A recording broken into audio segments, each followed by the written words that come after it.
Emilia Navas, la fiscal general de la República, quien nos acompaña en vivo este lunes. Doña Emilia, ¿cómo le va? Bienvenida a Noticia Monumental, ¿qué tal? Muchas gracias, don Randall. Un saludo para usted y para Febe y para su respetable audiencia. Muchas gracias, doña Emilia, por estar con nosotros. Yo la intenté entrevistar el viernes, sin embargo, por una situación no pudimos hacerlo. Y realmente a esta altura me alegra no haberla entrevistado el viernes, porque creo que la distancia del tiempo nos da la ventaja de hablar, digamos, un momento más frío o más, después de haberlo pensado más, de lo que pasó la semana pasada en el juicio contra Berenice Smith, Celso Gamboa y Johnny Araya. Quiero preguntarle, aunque ya escuché, digamos, su primera reacción, pero quiero preguntarle con esa ventaja del tiempo, ¿qué le parece lo que pasó? Esta absolutoria por duda que se hace sobre ellos, vinculado además a la orden de iniciar una investigación contra una fiscal de la República que el tribunal cree que mintió. Doña Emilia, ¿qué le parece a usted esto que ocurrió? Sí, don Randall, el sentimiento de preocupación es el mismo. Usted sabe que nosotros debemos litigar ante los tribunales de justicia y por respeto al Tribunal de Juicio y al Tribunal de Apelaciones, pues tenemos que esperar la sentencia integral para analizarla y ver exactamente por qué motivo se va a recurrir. Pero la sensación y el sentimiento es el mismo, es de preocupación por la absolutoria, por los motivos que se expusieron en el por tanto y también por la decisión del tribunal totalmente atípica de ordenar un testimonio de piezas para que se investigue un presunto falso testimonio por parte de una de las testigos que declararon en el juicio. Entiendo que la apelación formal, por supuesto, se da una vez que se brinda la sentencia integral y ustedes hacen una valoración. Lo que pasa es que estoy seguro, y creo que usted ya lo ha adelantado, pues que apelarán. Los términos de esa apelación es lo que está por verse. Pero del por tanto, que es la parte, digamos, dispositiva de la sentencia que se leyó la semana pasada, pero además la explicación que dieron los jueces, que es muy común, ¿qué es lo que le preocupa, doña Emilia, puntualmente, no siendo esto un adelanto de los criterios de la apelación, sino que le preocupa a usted? Sí, claro, lógicamente cuando yo atiendo todas las entrevistas de los diferentes medios de prensa, igual que esta, cumplo con ese voto constitucional que le dice a la Fiscalía General, usted tiene que equilibrar la prohibición del artículo 295, pero su obligación de ser transparente y hablar y dar la información a los medios de prensa y a la población en casos de corrupción por parte de personas funcionarias públicas. Entonces, por eso es que no puedo decir todo lo que quisiera y me gustaría, pero también tengo una obligación de externar mi criterio y no quedarme en mi oficina callada sin dar ninguna explicación. Entonces eso es lo que he venido haciendo. Sí, sin embargo, doña Emilia, discúlpeme que la interrumpa. Yo también no se preocupen. Entiendo, digamos, esa relación con el 295, pero de alguna manera puedo acuerparla que me diga lo que piensa, y justamente esa es preguntándole no por los términos de la apelación, que vendrá después, que es el acto jurídico, digamos, del Ministerio Público, sino de su apreciación de un hecho pasado, que es la explicación que dieron los jueces. No, claro que sí, y lo voy a hacer como lo he venido haciendo. Vea, del por tanto, hay tres aspectos que son muy preocupantes. En primer lugar, el tema de que el tribunal diga que la oficina de prensa de la Fiscalía General no puede dar información a los medios de prensa ni a la ciudadanía sobre una causa que se esté llevando a cabo, una investigación penal en contra de una persona funcionaria pública o pública por un presunto hecho de corrupción. Me preocupa porque, de ser así, eso significaría que todas las consultas que hacen ustedes a la Fiscalía General tendrían que recibir una respuesta de no puedo decir nada. O sea, no puedo confirmarle o descartarle que hay una persona funcionaria pública que está siendo investigada, que fue denunciada, por qué delito y por cuáles hechos. Eso ya es de por sí muy preocupante. En segundo lugar, es preocupante que se haga una diferencia entre todos los conceptos que se utilizan para calificar a una persona que está siendo investigada en un proceso penal. ¿Por qué? Porque sospechoso, denunciado, endilgado, encartado, imputado, persona investigada, todo significa lo mismo. Y decir que usted no es una persona imputada porque no ha rendido su declaración indagatoria, riñe, desde mi perspectiva, groseramente con todos los principios fundamentales del derecho de defensa de una persona que desde el primer momento en que se considera que es sospechosa de haber cometido algún delito, le asisten una gama de derechos que nosotros no podemos violentar. Entonces, decir que usted no es imputado porque no ha rendido la declaración indagatoria, eso va en contra de derechos fundamentales. Y en tercer lugar, porque yo conozco el caso, conozco la prueba, y la acusación que se formuló iba tan bien hecha, tan bien fundamentada y con un elenco probatorio tan fuerte, que un juez penal lo analizó muy cuidadosamente y decidió que este caso tenía que ir a juicio porque sí se arribaba, había elementos que sí permitían arribar a la probabilidad de que el hecho se cometió, de que es delito y de que las personas investigadas eran las presuntas responsables.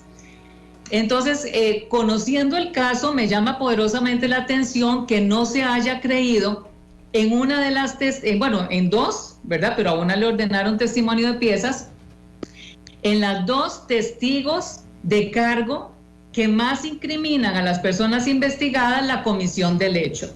Es cierto que en cualquier caso en investigación de cualquier tipo de delito, la defensa siempre ataca a la prueba que más incrimina a las personas presuntamente responsables. En este caso era lógico y es comprensible que ataque a las dos testigos que declararon en contra de las personas investigadas.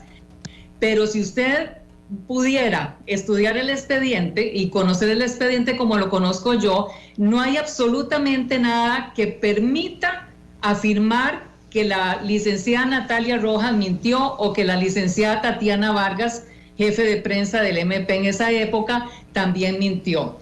Y además es totalmente atípico, y puedo decirlo yo que tengo 33 años en la institución, que además ordenen un testimonio de piezas para que se investigue un posible falso testimonio por una testigo en un hecho de corrupción. Y también me preocupa porque dependiendo del tipo de delito o del tipo de delincuencia, es así como se tiene que analizar la prueba. Y el fenómeno de la corrupción tiene que ser analizada, la investigación y los elementos de juicio, con una perspectiva diferente, entendiendo cómo es que funciona la corrupción en la función pública.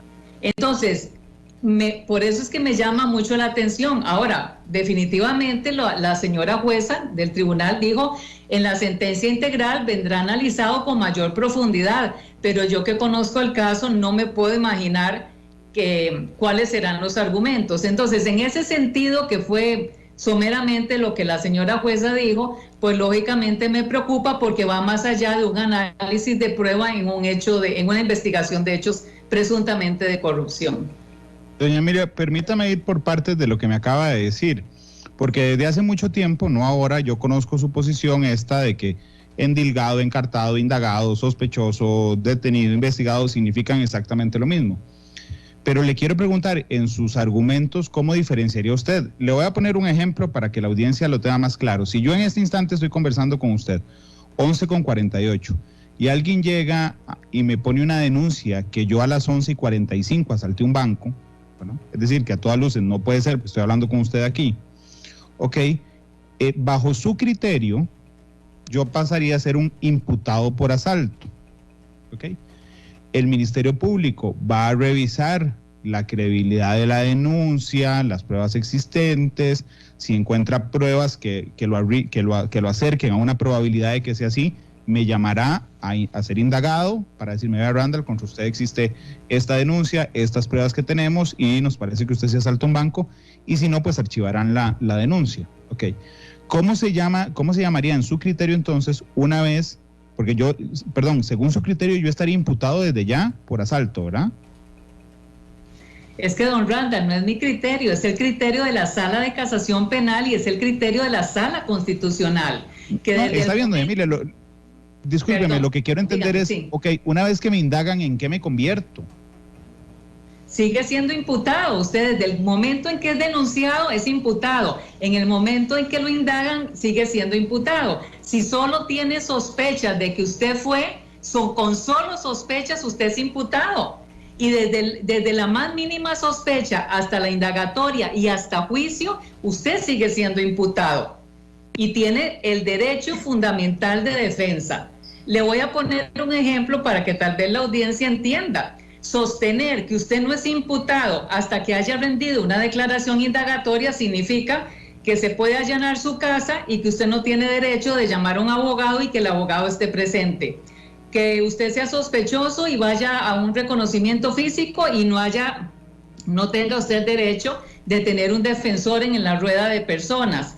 De que se analice prueba o se haga una apertura de evidencia digital, usted no tendría derecho a que su abogado esté en la apertura de evidencia digital. ¿Me entiende? O sea, por eso es que es preocupante, por eso es que a mí me preocupa, ¿verdad? Porque aunque yo sea representante del Ministerio Público, no hay nadie más interesado en que se respeten principios y derechos fundamentales que nosotros. Doña Emilia, yo le entiendo el criterio y entiendo también que me dice, Randall, no soy yo, es la Sala Constitucional y la Sala de Casación Penal. Pero intentando conseguir un balance en esto, porque realmente me preocupa. A usted, por ejemplo, la han denunciado, a usted, ¿verdad? ¿Sí? En algún momento. Entonces usted pasa a ser imputada. Pero Sí, hay denuncias, doña Emilia, que son una locura.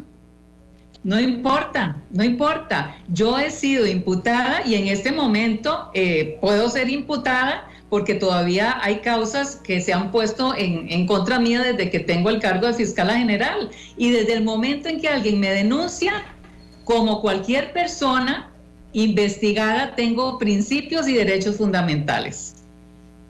Yo en este momento soy imputada en varias causas o no sé si se habrán resuelto ya en la Fiscalía de Probidad. O sea, por eso le pregunto, porque me parecería injusto. Esto es importantísimo en un Estado de Derecho. ¿Me entiende? Mire, yo le entiendo, pero si usted mañana aparece como una candidata, por ejemplo, a la Corte Internacional de Justicia, ¿verdad? Y entonces alguien llama y pregunta, vamos a consultar a ver si doña Emilia Navas estuvo imputada por alguna causa. Puede ser alguna que incluso usted no conozca, simplemente fue denunciada y que el Ministerio Público responda, sí es imputada porque la denunciaron aunque sea una locura, doña Emilia, a eso, digamos, pues yo le entiendo el criterio y la preocupación por eso, pero también me preocupa, digamos, la otra parte que es la reputación, el buen nombre de las personas.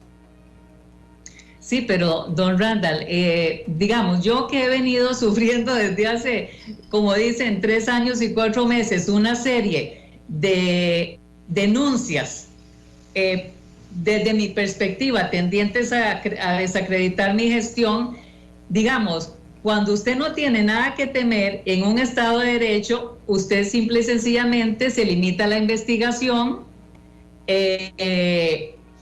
y le da paz saber que en un Estado de Derecho usted, justa o injusta, cierta o falsa, la denuncia va a tener derechos fundamentales. Y eso es lo que le da tranquilidad a cualquier ciudadano o a cualquier ciudadana en Costa Rica de que, aunque sea una denuncia falsa, a usted le asisten derechos fundamentales. Eso es lo importante. Doña Emilia, brincándome ya ese tema y entrando a lo que pasó además en la sala de juicio y hablando de desacreditar, lo que el tribunal dice en la parte dispositiva, por tanto, es muy grave. O sea, es decir, el tribunal, en palabras muy técnicas, voy a convertirlas en sencillas, lo que le dijo al país con esa sentencia es, señores, el Ministerio Público trajo testigos, incluso sus funcionarios, en el caso de la fiscal Natalia Rojas, que mintieron en el caso de Natalia, y en el caso de doña Tatiana, otra a la que no le dieron credibilidad, pero no la acusan de mentir. Es decir, lo que se dice públicamente del Ministerio Público, doña Emilia, es gravísimo. ¿Usted cree que también es para desacreditar su labor? Yo lo que le puedo decir es que hay un error a la hora de analizar la prueba por parte del tribunal que lo lleva a concluir de que el Ministerio Público ofreció testigos falsos y que los puso a mentir, pero eso no es cierto. O sea, yo doy fe de que no es cierto y yo doy fe de que las testigos dijeron la verdad. Y además hay que analizarlo en un contexto de una investigación de hechos de corrupción que, como le decía al principio, el fenómeno debe entenderse para saber cómo es que funciona, ¿verdad? Que dos personas valientemente denuncien y declaren sobre hechos que presenciaron que son hechos de corrupción y el tribunal diga que no les cree. Doña Emilia, con lo que yo he dicho, el mensaje tan preocupante de que se le dice a la población, ¿verdad? Cuando uno lo que está pidiendo es a la población, por favor, denuncie si usted es testigo de hechos de corrupción. Doña Emilia, yo históricamente, no solo en su gestión, y se lo digo por supuesto con el respeto que usted sabe que le tengo, una de mis críticas sistemáticas al Ministerio Público es que muchas veces le falta autocrítica. Y quiero preguntarle sobre la autocrítica. A mí me llamó mucho la atención cómo en las conclusiones de los defensores, que por supuesto están interesados en buscar el bienestar de sus defendidos, hay uno, y particularmente es Francisco Alanes, el exfiscal, que ataca directamente a los fiscales. Y le digo, mi interpretación es que los fiscales, que no los conozco personalmente a ninguno, pero sí en la trayectoria de alguno de ellos, caen, digamos, pescan el anzuelo y las conclusiones del Ministerio Público se convierten en algún momento ya no respecto a los acusados, sino respecto a las palabras de los abogados defensores. Y yo lo que pensé cuando las oí fue, mira, cayeron en la trampa de desviarles las conclusiones de los acusados a el defensor. Se lo pregunto de la manera más autocrítica. ¿Usted cree que en algún momento fallaron en algo de eso ya en la gestión de juicio? No, para nada, porque la norma dice que en un proceso de investigación o en un debate todos tenemos que comportarnos con educación, con respeto y con ecuanimidad y prudencia. Y la norma dice que si algún abogado o alguna abogada que sea parte interviniente en un proceso falta el respeto, hay que hacerlo ver al tribunal y el tribunal tiene que comunicarlo o al colegio de abogados o al Consejo Superior para que se haga una llamada de atención. Yo vi lo de la réplica, un 1% puede haber sido relacionado con la solicitud de una investigación por una posible falta de respeto por parte de uno de los abogados defensores y el resto fue argumentos de puro rigor técnico. Ok. Doña Emilia, ¿a usted no le parece extraño, y aquí entiendo que la pongo en una situación no comprometida, pero tal vez difícil? A mí hay cosas que me extrañan del tribunal. Por supuesto que usted me dice las que les extrañan desde su visión de los hechos. Pero, por ejemplo, un tribunal tiene 3 opciones con un testigo, usted lo sabe. Una es creerle, por supuesto, otro es dudar, como en el caso de Tatiana Vargas, y en el otro es creer que miente, que es el otro extremo, digamos, que fue lo que hicieron con Natalia Rojas. Si el tribunal cree que la testigo de cargo, digamos la principal testigo, la columna vertebral de la acusación está mintiendo, ¿no cabría más bien una absolutoria por certeza en lugar de una absolutoria por duda? Es decir, ¿no le parece incluso extraño en su labor de histórica de fiscal, incluso que se haya arribado a esa conclusión si esos son los argumentos? Sí, usted tiene toda la razón. O sea, yo estuve escuchando el por tanto, por supuesto, desde que inició y me sorprendió también después de los primeros argumentos expuestos por la señora jueza que finalmente dijera que fue por duda.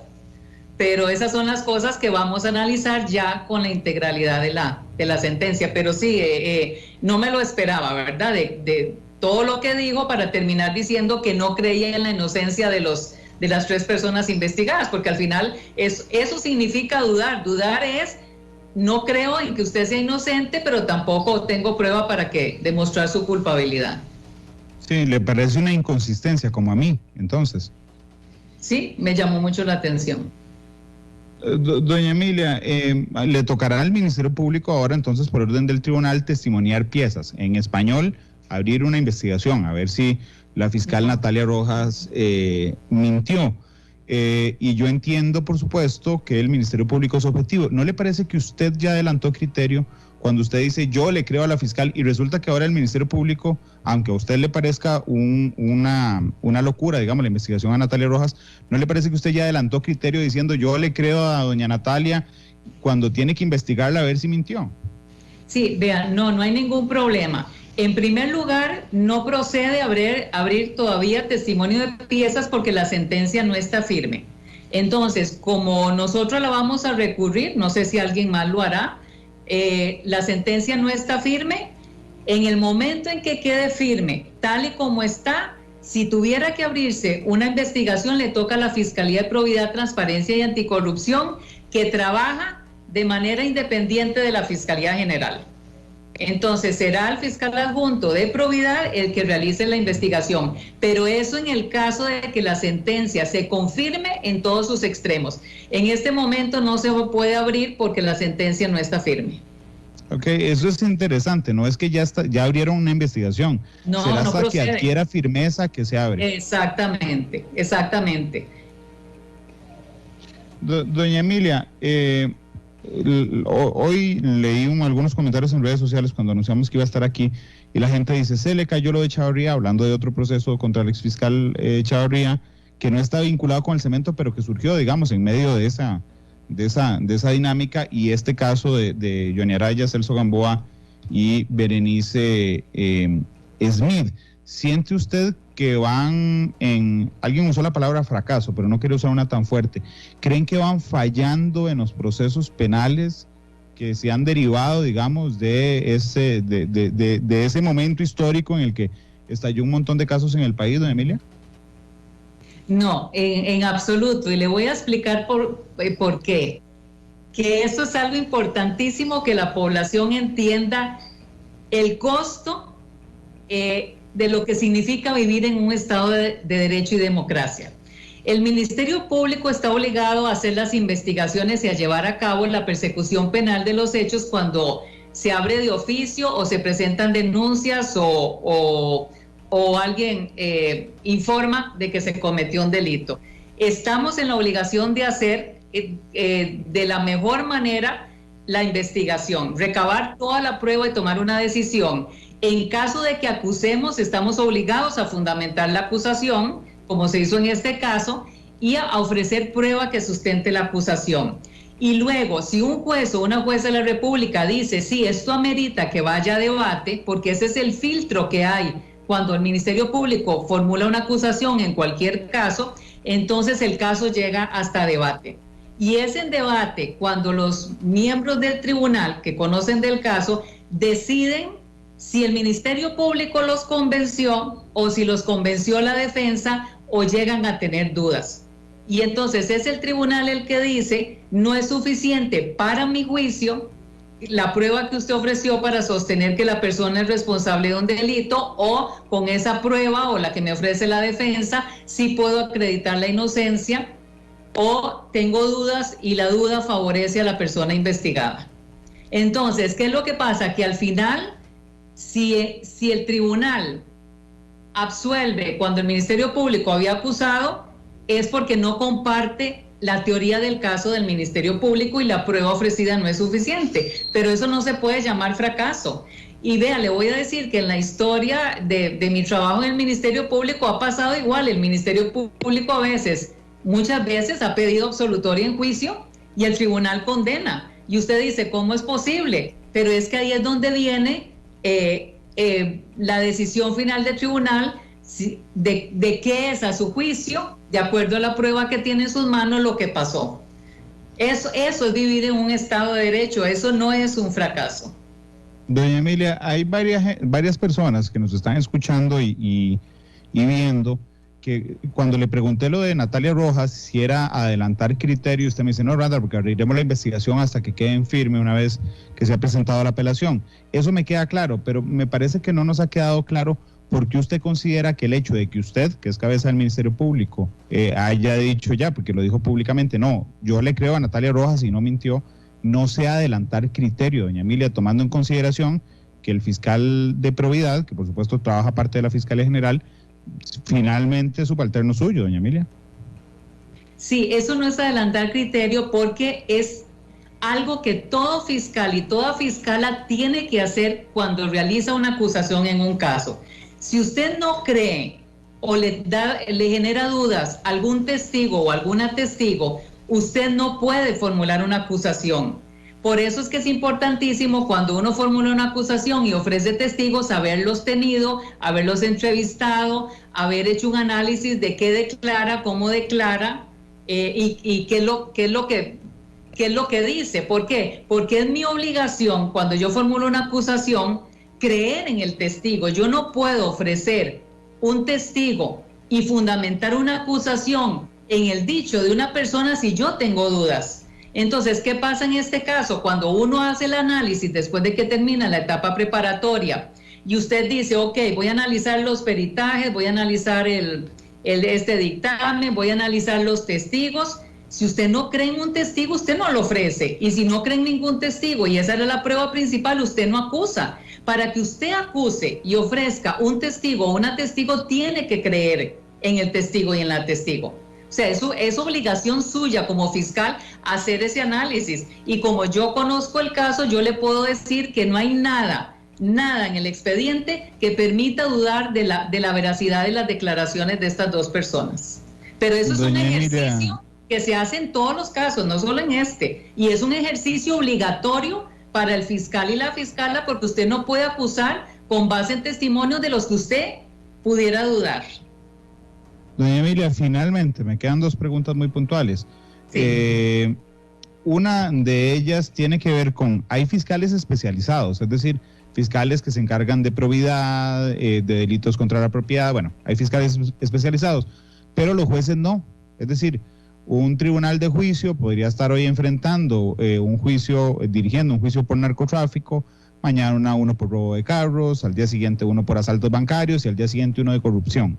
Y usted me mencionó a mí, pero también en las declaraciones de la semana pasada, que los jueces no supieron analizar las pruebas según su criterio. Inmediatamente me vino a la mente eso, tienen que ver todos los casos. Este es un elemento importante de cara al futuro en el que usted pediría de alguna manera jueces, por ejemplo, especializados en corrupción, tribunales, no jueces, tribunales especializados en corrupción o algo por el estilo, doña Emilia, porque me parece entenderle por ahí cuando usted me dice no supieron analizar la prueba. Vea, dejando de lado este caso, yo lo que le puedo decir es que hay unos fenómenos de cierto tipo de delincuencia que es importante entenderlos para poder tomar decisiones. Por ejemplo, desde que nosotros estamos trabajando todo lo que es cibercrimen, hemos involucrado en la unidad de capacitación del Ministerio Público a jueces y juezas penales y a jueces y juezas de juicio. ¿Por qué? Porque si usted, por falta de experiencia, porque esto es algo novedoso, ¿verdad? No es por desidia, por falta de experiencia, usted no sabe cómo se maneja la cadena de custodia de evidencia digital, usted como jueza o juez puede cometer un error a la hora de valorar si la cadena de custodia de esta evidencia digital estuvo bien o estuvo mal. Si usted no entiende cómo trabaja el crimen organizado, que es una organización donde hay jerarquía, donde hay grupos de personas que tienen distribución de tareas, donde hay niveles de responsabilidad, si usted no entiende eso a la hora de que usted tiene que tomar una decisión en un caso que se acusó de crimen organizado, su decisión puede ser equivocada por no entender el fenómeno. Y esto pasa también con corrupción, ¿verdad? Y más cuando en el país han sido muy pocos los casos de corrupción que han llegado a juicio. Pero le digo, esto no tiene nada que ver con el caso del que estábamos hablando. Yo coincido con la presidencia de la Corte, que ha venido instando a los jueces y a las juezas penales y de juicio a no especializarse, sino a recibir capacitación en muchos nuevos fenómenos criminales, ¿verdad?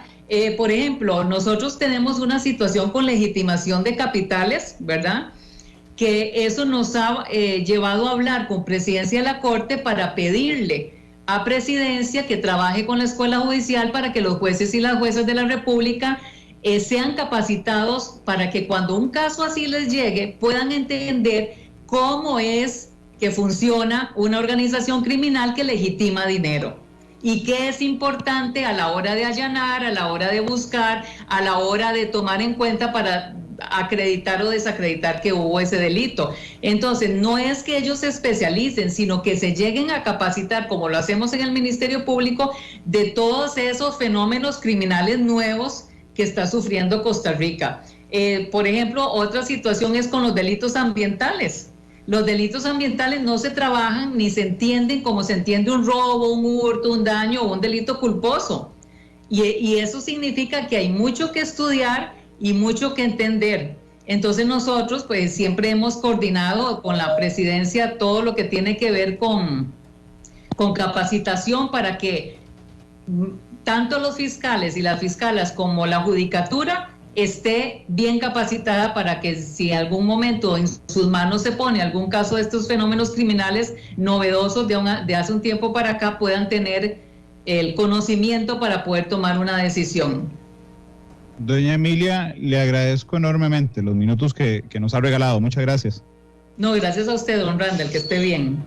Gracias, doña Emilia Navas, la fiscal general de la República, quien ha sido muy amplia hoy, y yo le agradezco mucho respecto a los criterios suyos como cabeza del Ministerio Público de lo que pasó la pasada semana respecto a este juicio.